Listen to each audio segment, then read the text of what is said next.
Whatever we say, our people repeat. Whatever we say, our people think. That's a good look into how Ben Shapiro views the media as the people who shape what everybody thinks on their side of the aisle. Ben Shapiro's somebody who launched his career, like they basically got $1 million to run ads all over Facebook. I don't know if Instagram was around at the time, and Twitter, and Google ads, and on YouTube, and they were able to send out, had $1 million to market. And so Ben Shapiro went from basically like kind of a nobody. He had written, he was a columnist for someone, I don't remember. Like he was the youngest columnist ever at someplace. And he was just like a guest columnist. And he wrote like, "Why I'm 17 years old and the debt scares me." I don't remember exactly what it was, but that's how he launched his career. And he was very, very successful until everybody else realized they could do what he did. If they could find a Republican willing to give them a bunch of money to push propaganda, which Republican donors are more than happy to do. We see it happen all the fucking time. So Ben Shapiro winds up having to share like the spotlight with people like, who's that lunatic? Steven Crowder or Glenn Beck. And recently, Shapiro and the Daily Wire went out and they tried to cultivate some more content creators, some more personalities, and they got Candace Owens. And they went out and they got whoever that other girl is that looks like she's Ben Shapiro's little sister. And Candace Owens and Ben Shapiro wind up having a disagreement because Candace Owens is anti-Semitic and Ben Shapiro, if you couldn't tell by his outfit, is Jewish. And so they got a spat, and so they had a little blow up. And then whoever the Ben Shapiro clone was, she went off and did her own thing. And the Daily Wire is bleeding. And meanwhile, Candace Owens' viewership has blown up because Candace Owens has realized, oh God, there's a real market for being anti-Semitic. It's a great thing. If I as a woman enter the manosphere, the alpha brain, Joe Rogan, Andrew Tate, Jordan Peterson sphere, if I go and I enter into that space, I'm basically alone. And she has figured out something that works really well for her. She made up a conspiracy theory about Kamala Harris not actually being black. She did a whole series on that, which was like the easiest thing I've ever debunked in my life.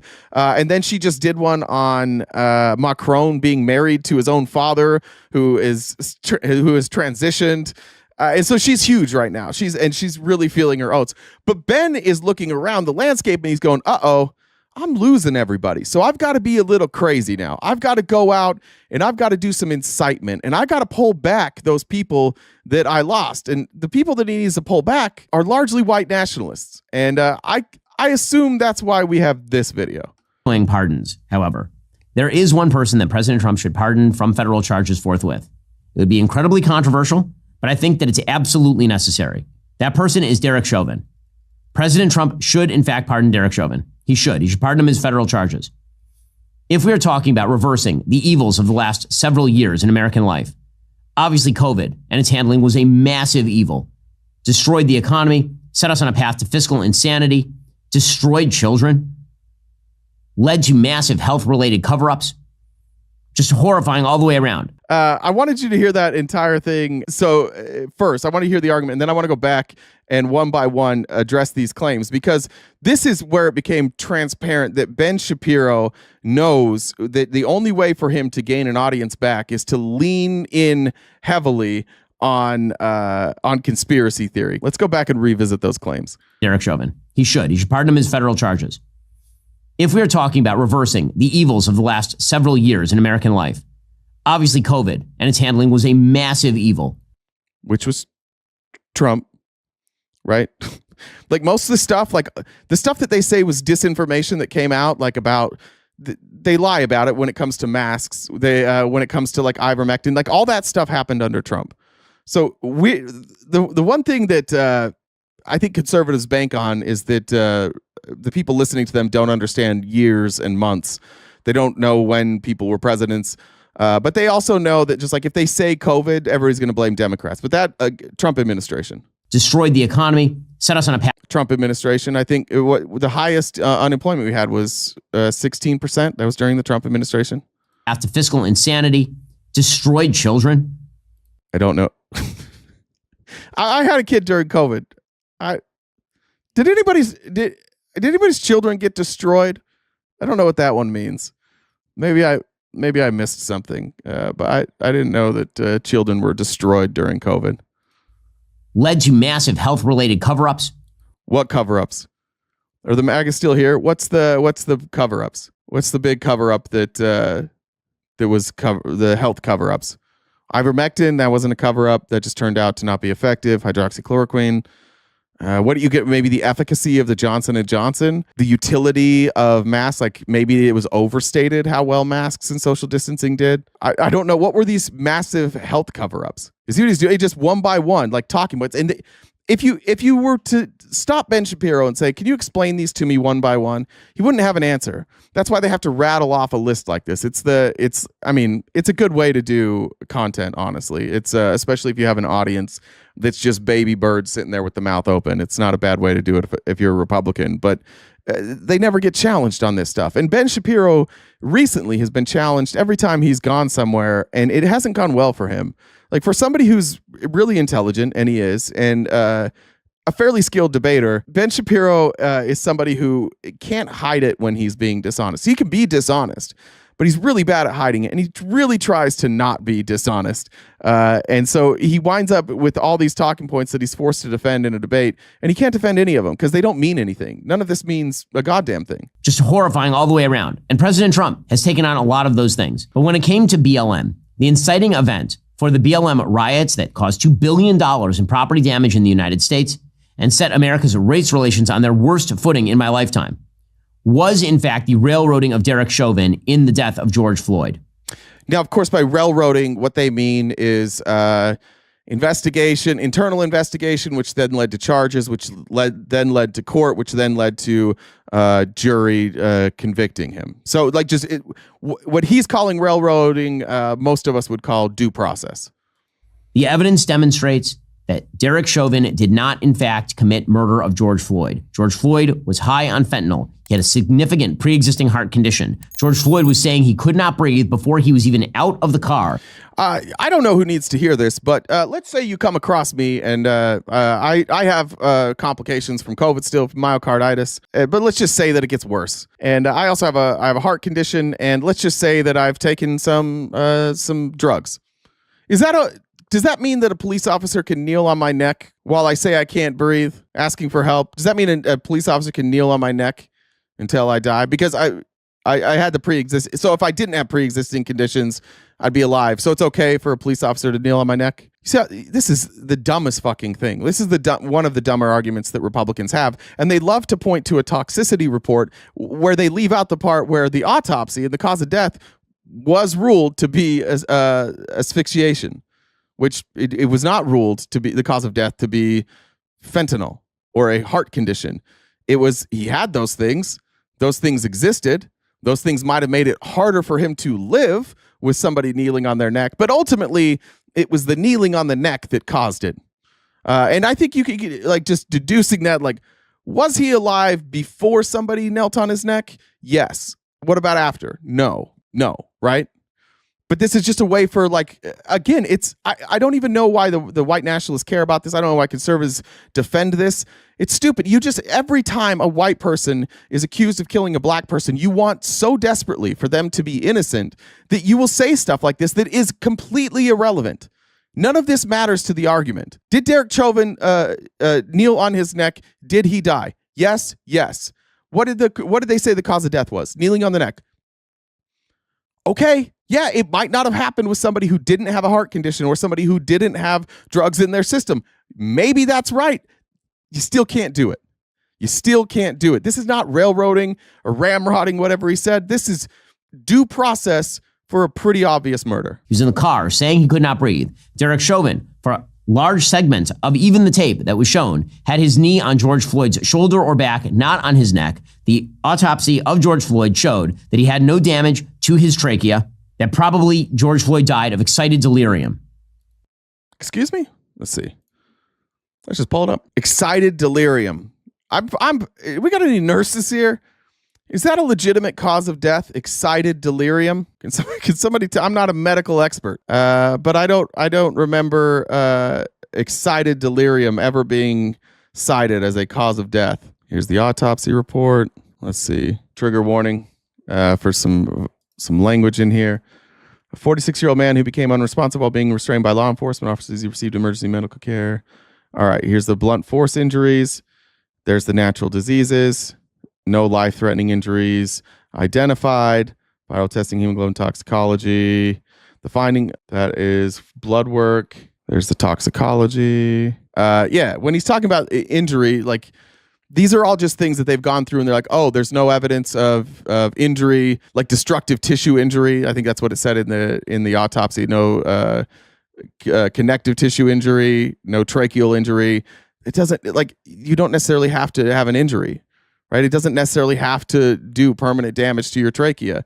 People, UFC fighters get choked out all the time. That doesn't mean that their trachea is broken, right? Ben Shapiro's doing this just to get back the crowd that actually seems to have showed up today when we went vertical. That might be one reason we don't go vertical again. Seems to just bring in the Nazis. There were no accusations, even at trial, that Derek Chauvin had committed a hate crime against George Floyd or that he targeted George Floyd because of his race. Nonetheless, on the basis of extraordinarily scanty evidence, and despite the fact... A video. Scanty evidence was a video of the crime happening. That was the evidence was a video of him doing the crime. Well, you can't get better evidence than that. What did you want? What did you want more than that? What could possibly have been better evidence than that? There was massive pressure on the jury that the mayor of Minneapolis paid a settlement to the George Floyd family immediately. Good.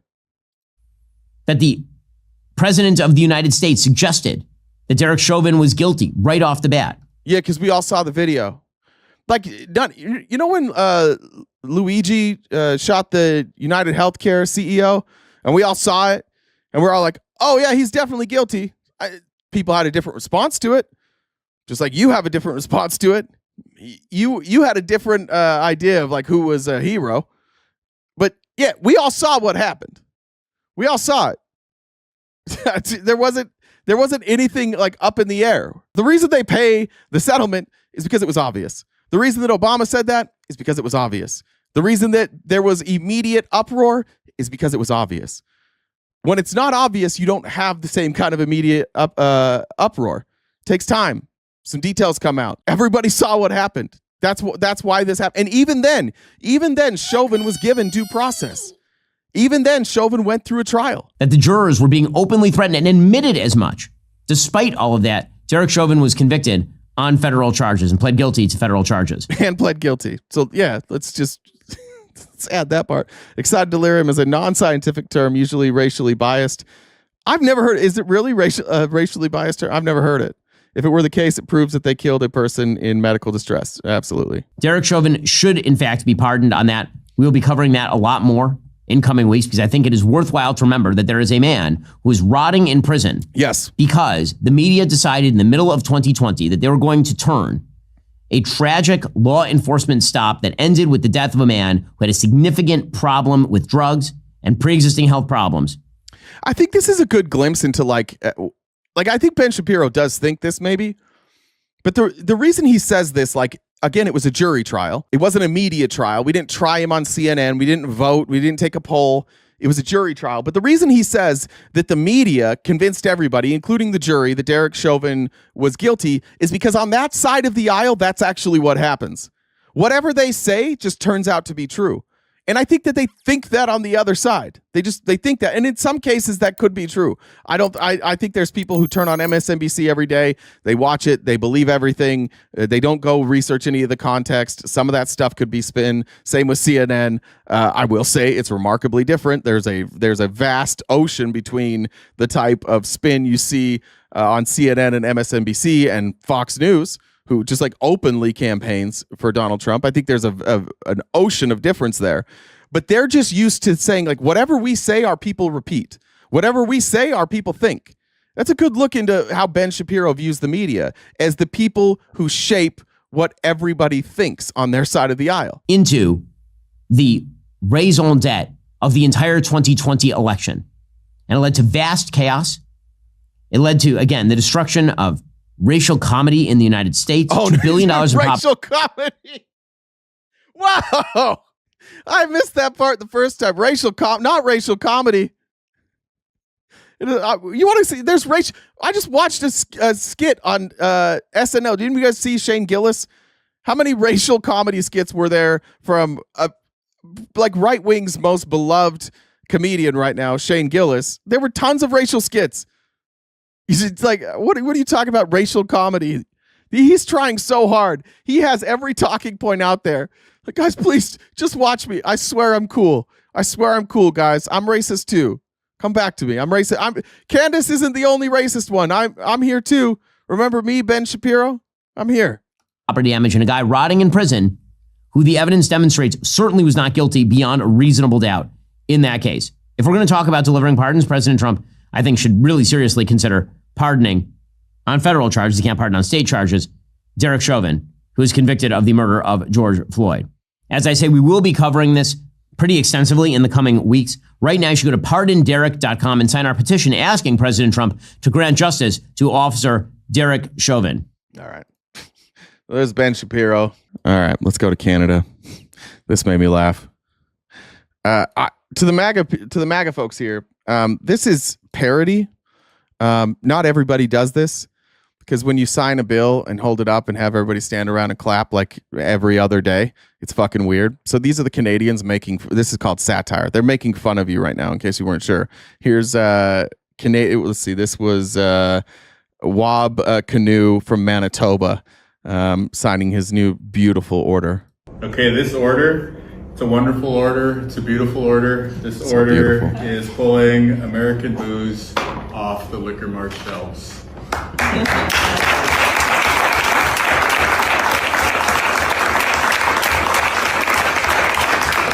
Only the Canadians diss you while smiling and giving you a round of applause. God bless Canada. I like Canada a lot. I'm thinking a lot about Canada. I've been thinking a lot about going to Canada. But that gets rid of all American liquor from the Canadian stores in Manitoba. That's going to hurt American jobs. That's going to hurt American exporters, all because Donald Trump wants to play this silly little game of dick measuring with tariffs. Here's Ben Shapiro again, because Ben Shapiro's doing it all now. Ben Shapiro couldn't make it through a whole show. He's like, guys, don't worry, I'm still racist, but we do need to talk a little bit about tariffs. And this is where President Trump does have to walk very carefully. Inflation killed Joe Biden's presidency.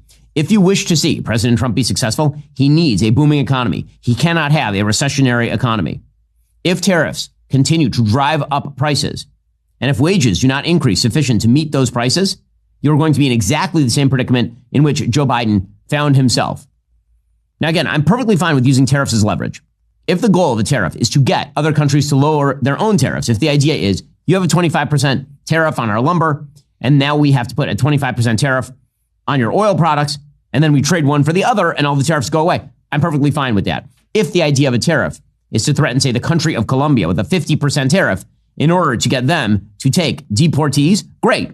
That is a piece of leverage. I still am unclear. I don't know about great on the second. I don't know if that's great, because we're not really getting any benefit from deporting people other than, Ben's hopeful racist audience will come back to him. But we don't really get anything from that. So I don't know if I agree with Ben on that. But yeah, like tariffs aren't all bad.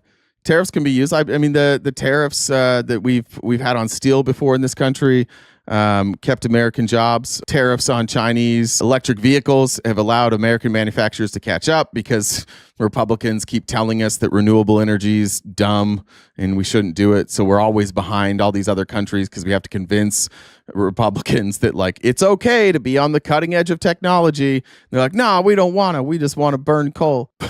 But so we don't hate all tariffs. But what Ben is doing and saying that Trump has to walk a tightrope here, or a fine line. Ben is walking a fine line right now, because every tariff Trump has levied so far that I'm aware of has been remarkably stupid and has backfired spectacularly. What the actual demand is against Mexico or Canada that would get rid of the tariffs. If the idea of the tariffs is that they are inherently a good for the United States, that is not true. Okay, tariffs are in fact a tax on American consumers. They drive up. Hey, what? What was that? A tax on American consumers from Ben Shapiro on the right, conservative, probably the smartest conservative content creator. I don't know what you would call him, a content creator. whatever Ben Shapiro likes to be called, probably the smartest. This is one of those instances. He can't lie about everything. Like there are some things like math. I don't know, man. It's kind of hard. And plus he likes money. So he's not going to lie about this one. The prices. Now, again, there may be industries like, for example, semiconductors, where you need them produced domestically for national security reasons. They simply can't be produced in China or in any place that is subject to Chinese predation. I get that, and I'm all for it. And it's another thing to say that Canada, which is why most of them aren't made in China that we get. Canada is some sort of deep and abiding national security threat requiring widespread 25% tariffs on Canadian products. Canada, by the way, is the #1 trade partner with the United States. So is Ben Shapiro being honest about that? Appreciate Ben Shapiro.